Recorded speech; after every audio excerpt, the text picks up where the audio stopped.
Hello dear students, once again welcome you all to the Bishop Academy online classes. Today we understand about the 12th economics. In economics we understand about the Indian economic development and chapter number 3, that's the name is the agriculture, trade, industry and trade, and it is our fourth part of this chapter. In this video today's topic is the trade, a strategy of import and substitutions. So dear students, first of all हम इसको समझ लेते हैं. पहले trade की अगर बात करें तो नॉर्मली क्या, तो इसमें क्या था, to complement the efforts of industrial development, the India adopt the strategy of import substitution during the period of 1950 and 1990.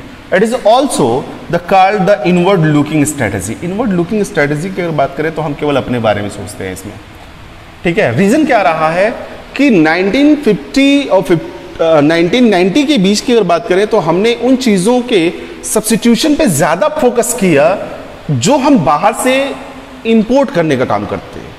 कहता है inward looking the trade strategy refers to the policy of the reliance on import substitution. कहता है policy of the Reliance का मतलब जो dependency हमारी है किस पे, इंपोर्ट्स प्रोडक्ट पे, उनके सब्स्टिट्यूशन को क्या करना, उनको प्रोड्यूस करने का काम करना. और ये भी कहता है and the protection to those domestic industries through the import, और उनको क्या करना, अपनी डोमेस्टिक इंडस्ट्रीज को क्या करना, उस इंपोर्ट्स के थ्रू प्रोटेक्ट करने का काम करना. Restrictions and import duties in the area of international trade, the note these 3 points carefully.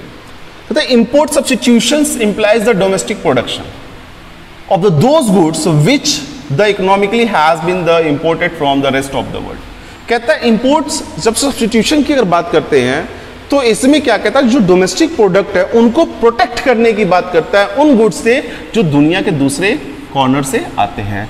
This is the strategy to save the foreign exchange and restricting the value of the imports. अब इसका जो ये जो strategy है वो क्या करना, foreign exchange को सेव करना, रोकना, होल्ड करना, क्योंकि दुनिया में कुछ ऐसे स्पेसिफिक अमाउंट होते हैं जिसको वर्ल्ड वाइड एक्सेप्ट किया जाता है, तो उसका एक कलेक्शन अपने पास बनाना, ताकि अगर हम डील भी करें तो दुनिया के साथ उसी के अमाउंट में डील करें, हम अपनी करेंसी की वैल्यू को बनाए रखें. कहते foreign exchange being the extremely scarce was to be utilised for the development imports. ठीक है, जैसे मैंने आपसे कहा कि हम इसका इस्तेमाल, जो फॉरेन एक्सचेंज होता है उसका इस्तेमाल क्या करते हैं, डेवलपमेंट इंपोर्ट्स के लिए, यानी कि वो उन चीज़ों को खरीदने के लिए हम यूज करते हैं जिससे हमारा डेवलपमेंट होता है, जैसे कि plant and machinery which is essential for the growth and development but the can not be produce the domestically. ठीक है, कहता है कि हमको खरीदना बहुत जरूरी होता है, क्योंकि प्लांट एंड मशीनरी को हम क्या करते हैं, डेवलपमेंट के लिए जरूरी है, लेकिन हम ग्रोथ के पॉइंट ऑफ व्यू की बात करें तो हम उसका प्रोडक्शन नहीं करते, तो हमें उसको खरीदने के लिए हमें किसका जरूरत होता है, फॉरेन एक्सचेंज की जरूरत पड़ेगी. And the owing the lack of the technology और the lack of the investment funds. और ये क्यों होता है, कब होता है, क्योंकि हमारे पास टेक्नोलॉजी की कमी है और साथ ही साथ हमारे पास फंड्स ज़्यादा नहीं होते, तो हम अपनी करेंसी की जब डील करेंगे तो उसकी वैल्यू थोड़ी कम होती है, इसलिए हम ज़्यादातर फॉरेन करेंसी में ही डील करने का काम करते हैं. थर्ड पॉइंट कहता है bye adopting inward looking trade strategy the government preferred the economic use of the foreign exchange.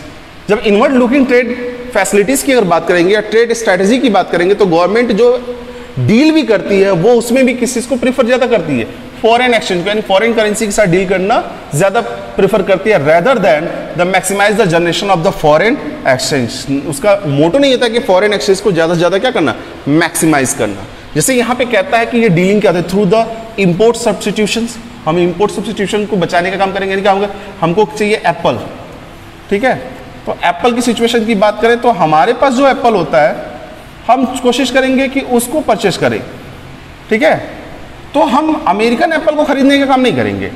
ठीक है, इसी तरीके से कुछ मशीनरी की बात करें तो हम मशीनरी बाहर से मंगाते हैं, तो मशीनरी जब बाहर से मंगाएंगे तो मशीन का जो वैल्यू होगा वो तो हमें पे करना पड़ेगा. उस सिचुएशन में हम कहीं ना कहीं क्या करते हैं, उसी अमाउंट को यूज करने का काम करते हैं जो हम एक्सपोर्ट के दौरान रिसीव कर रहे होते हैं. Also the government wanted to protect the domestic industries from the international competition. Government क्या करती है, ऐसा करके डोमेस्टिक इंडस्ट्रीज को इंटरनेशनल कंपटीशन से प्रोटेक्ट करने का काम करती है। अब protection from the imports took the two veg.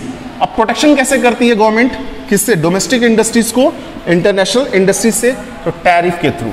A tariff is the duty on the imported commodities.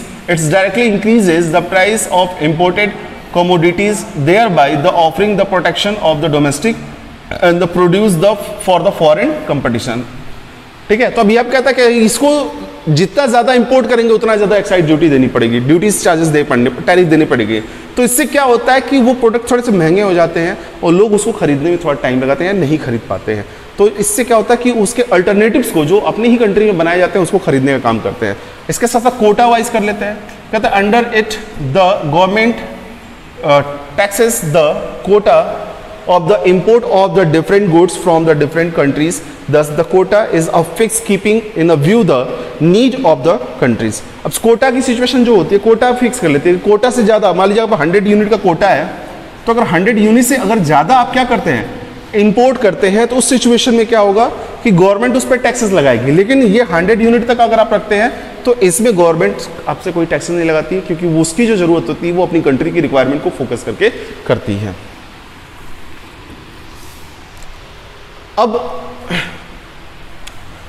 so dear students, in this video that's all. If you have any type of the doubt or the query, you should be consult through the Google Classroom. Thank you.